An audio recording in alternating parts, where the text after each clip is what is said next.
Bienvenue à tous, aujourd'hui on se retrouve pour une nouvelle vidéo, c'est pas une review à proprement parler, on est plus sur une présentation d'un accessoire qui va vous permettre d'améliorer donc votre figurine du Mandalorian.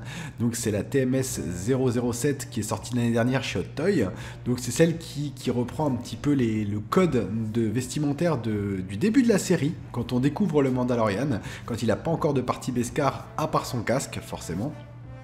Et donc aujourd'hui on a le plaisir grâce à un artiste, un artiste qui a énormément de talent que beaucoup d'entre vous connaissent, Guillaume Custom en l'occurrence, de nous faire partager donc une de ses dernières créations. Donc c'est un prototype, il n'en a fait que deux pour le moment, une pour lui, une pour nous. Et du coup il nous a permis de vous la présenter, de vous la partager et de vous faire découvrir un petit peu cette petite amélioration qui n'est pas forcément flagrante, mais voilà, qui donne tout de suite un peu plus d'accuracy au personnage.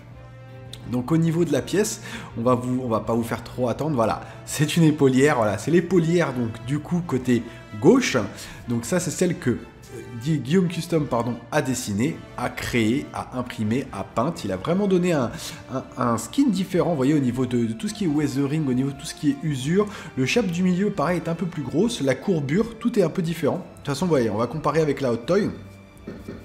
Vous voyez, au niveau de la Hot Toy, voilà, voilà qui arrive, elle est déjà beaucoup plus petite, celle-là est plus grande, et c'est surtout aussi par rapport au fait de la courbure, la couleur aussi, vous voyez, la Hot Toy fait un peu trop plastique, elle est beaucoup plus petite, alors que celle de notre ami Guillaume Custom est vraiment, voilà, plus accurate, elle est vraiment plus ressemblante. Au niveau des fixations, c'est exactement le même principe, donc ça se fixe avec un scratch, donc ça se remplace, ça prend la place, tout simplement, il n'y a rien à faire, juste enlever l'autre et remettre la nouvelle.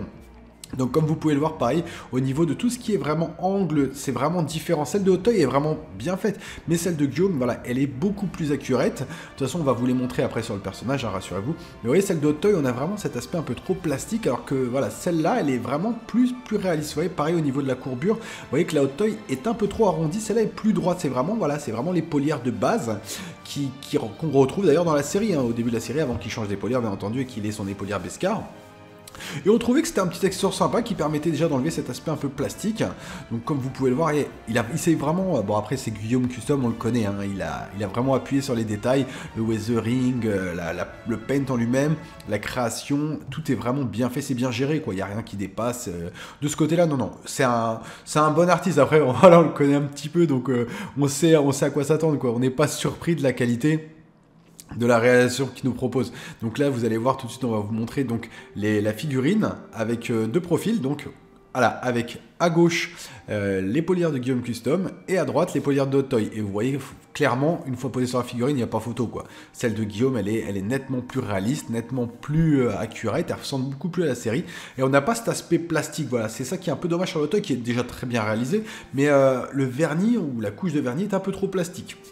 Donc, nous, c'était vraiment une petite présentation rapide.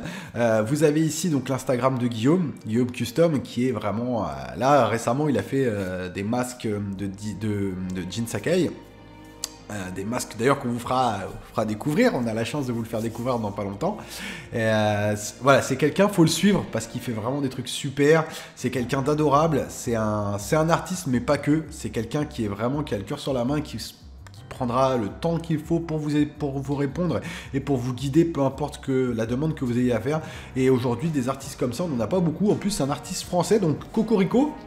Quand on veut lui parler, on n'a pas besoin de Google Translate pour ceux qui ne sont pas forcément bilingues.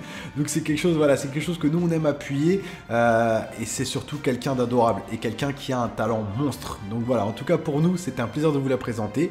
Et comme on dit à chaque fois, à bientôt sur Collector News.